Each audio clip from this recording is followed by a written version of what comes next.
Bismillahirrahmanirrahim. Assalamualaikum warahmatullahi ta'ala barakatuh. Alhamdulillah rabbil alamin wassalatu wassalamu ala asyrafil anbiya'i wal mursalin wa ala alihi wa sahbihi ajma'in.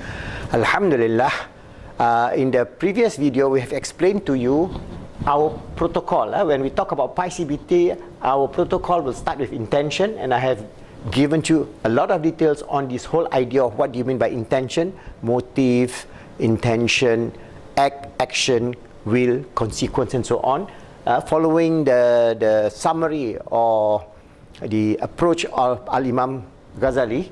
And then when we talk about positive Islamic cognitive behavior therapy, we start with intention, then we do intervention. And intervention I have explained to you in some very short on cognitive behavior therapy. Later on I'll go into MBCT, DBCT, and so on. There's so many other approaches within this framework of intervention. And then we have the biomedical and drug-based pharmacological approach, and also others like electroconvulsive, electromagnetic, and many other intervention. So today I'm going to give you the idea of SEMP integration. So after intention we have intervention. From intervention then we work on towards attitudinal and values transformation and development, and finally self-actualization in terms of the total SEMP integration. Alright, so we are going to go towards this aspect. What do you mean by, what is the difference between, say, biomedical drug vis-a-vis, say, cognitive behavior therapy, MBCT, DBT, and so on, vis-a-vis SEMP? You'll be questioning this, because this is our protocol. We are developing it. Naturally, it is not ready, but it can be spun off as something that have continuous research by many of our psychologists, psychiatrists, and researchers in terms of human potential, in terms of human behavior, and so on, which we can then develop. All right. So, step 1, intention. Step 2, protocol is intervention. Step 3 is attitudinal and values transformation, and step 4, self-actualization. So, I'm going back to explain SEMP integration for Pi-CBT. Okay. So if we look at this model, I'm just describing this in a graphical form, how we differ from CBT, Pi-CBT, and MBCT, and then how we can work out in terms of the difference between what we call coherence, all right, synergy, and integration. So this is integration. The whole thing is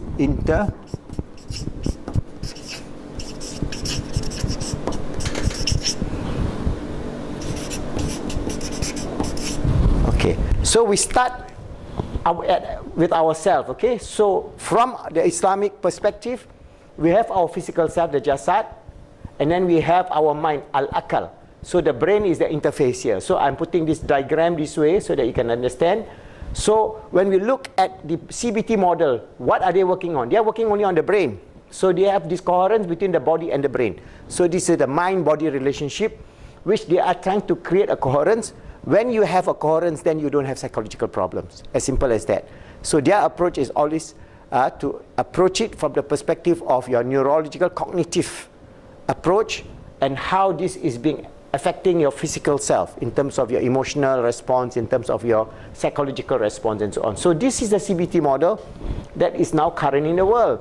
Out of CBT then came the mind approach now, as for example like Daniel Siegel, he came up with the mind-sight approach, all right, where he says the brain is not the all thing, but you have the mind, all right. So they have developed MBCT, DBT, and mind-sight therapy, and so on. Especially Dan Siegel, you can go to Dan Siegel website. He is developing a radically new approach which supersedes MBCT and DBT, all right. So his approach is also coherence and synergy. We can call that coherence and synergy, because if you look at HeartMath says they have this intuitive heart. So HeartMath also use the word coherence. But their intuitive heart is something like a question mark, because again they are taking a very secular approach. They don't acknowledge the spiritual existence. So because of that, HeartMath approach is coherence at the physical, mind, and intuitive heart. Alright, they are getting closer and closer to Islam. Muslim, positive Islamic cognitive behavior therapy, our model Islamic psychology, roh. So we have our roh, our qalb, our akal, and our jasad. And this total thing is our nerves. That means our nerves here, the integration of all our nerves. Our nerves is the integration of what? The physical self, the brain, the akal, the intuitive heart, and the spirit. But they are not separated. Now remember, I'm drawing this arrow here. I'm drawing this only to give you a physical representation of the four rims of existence. But you cannot say the akal is operating separate from the jasad or the heart or the spirit. Now this I have explained very much earlier in my early talks. You go back to my early description of the nature of nerves, the nature of heart, the nature of akal, and so on. You can understand this because we have 135 videos in Islamic Motivation PIP YouTube, and now in our Islamic Psychology we have this development of our PIP handbook, inshallah. So when I'm doing this drawing and this description, why? It is easier, inshallah, for me to send this message to all of you so that you can do our online certified positive Islamic psychology life coach, so you can see what I'm saying. But it's also in a way that I'm transcribing all this talk so that inshallah it can be a handbook on positive Islamic cognitive behavior therapy. That is my goal, inshallah, to spread this message as a da'wah effort, inshallah, to get the goodness from Allah subhanahu wa ta'ala in this effort. So when we talk about then the nerves, we have our qalb integrating with our ruh. And the total system here is called integration. All right, this intervention is called SEMP integration model. So whenever we talk about Pi-CBT, it's always going back to what? SEMP integration model. This model is going to be our flagship, like a flagship. It's just like we are saying, okay, whenever you talk about Pi-CBT, our approach is what? For example, you talk about CBT, the approach is what? C, cognitive, B, behavior therapy. If you talk about MBCT, mind-based cognitive behavior therapy, DBT, okay, and so on. So they have various models, but as I say, the most complete model that we are going to sell to the world as our approach towards the whole integration of human being, because we say about integration of what? Integration of our physical self, our brain, our mind, our akal, our intuitive heart, qalb, and our spirit. And they are operating integratively. That means they have within it coherence, they have within it synergy. They have, when this total thing is done, then they have integration. So we are developing a model that is so beautiful, inshallah.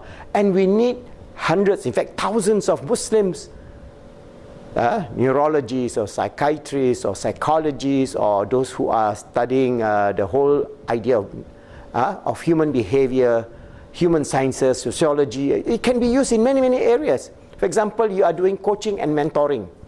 I was doing coaching and mentoring 30 years ago, and I go through a lot of training. And coaching and mentoring, if we look only from the perspective of our jasad and our brain, is incomplete. How are you going to coach and mentor a human being if he has not completed the whole rim of his existence?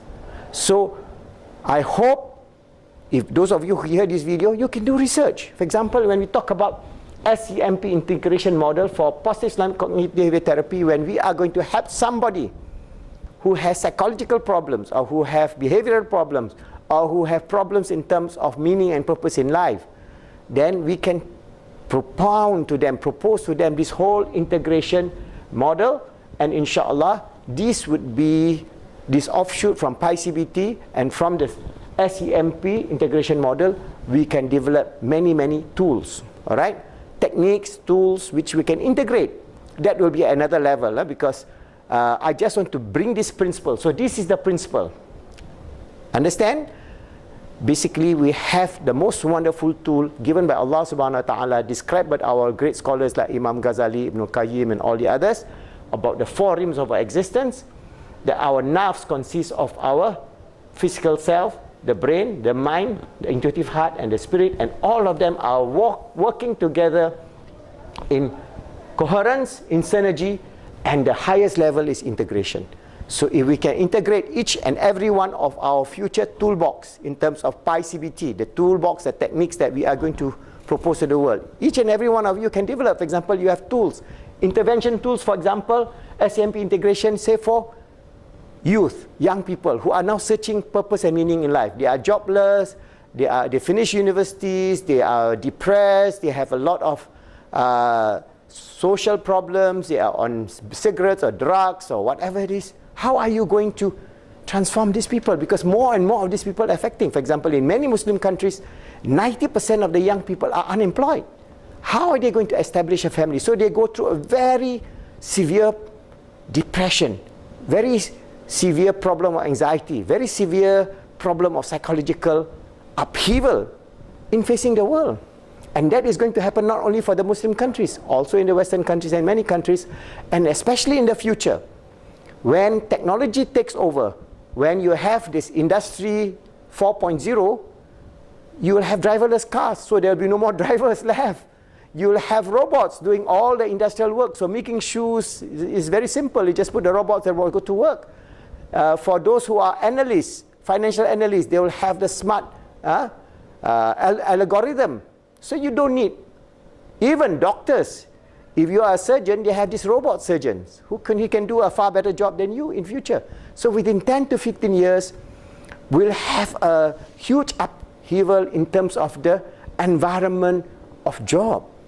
And there will be this question of our meaning and purpose in life. And that will be the opportunity for us to present a meaning and purpose. So even though you are jobless, you need not be severely affected, because there are many ways. And in my book, Positive Islamic Psychology, a transcendent model to achieve peace and happiness, there is always a way out. Because if we identify our life with our job, that is wrong. That is just the minimum aspect. But we identify ourselves as a Caliph of Allah, we can do many things. All right, in terms of creative activities, in terms of permaculture, living in line with nature, doing a lot of positive things, greening the deserts. You imagine if all of us work together to green the desert instead of buying arms, all right, all the arm trade, we shut down all the arm factories and we shift all the resources, trillions and trillions and trillions of dollars. We can change, inshallah, the cause of destruction of our climate change now. We can green the desert, everybody will have a decent life, and everybody can do and become part of being the Caliph of Allah, striving to make themselves good, helping others to be good, and making the world good. And they are not identified by the job. Their meaning of life is not, oh, I am an accountant, or I am a carpenter, or I am a chef. But their meaning in life is that integrated spiritual excellence, emotional excellence, mental excellence, and physical excellence, and we integrate them, and inshallah we will develop all kind of toolkits for children, for youth, for adult, for those grieving, for those who are at the end of life. All those things will have tremendous need for Muslim scholars and psychologists and psychiatrists to come up with the toolkits and the techniques. I'm just giving you this framework, this model, to open your mind. And inshallah, I will also develop the toolkit, because we have quite a number of tools inside here in this book, which I will describe later on under our Pi-CBT tools and techniques. Okay? So inshallah, if you understand this, remember, one of the greatest gifts of Allah subhanahu wa ta'ala is for us Muslims to understand our existence at the spiritual, emotional, mental, and physical level, that we are to abide by the wonderful balance in life, to achieve the best, to lead a good life, to help others, to make this world good, and inshallah we fulfill our role in this dunya and return to Allah in the state of peace, happiness, and success, as Allah has blessed us, so that we have the goodness of this world and the goodness of hereafter, inshallah.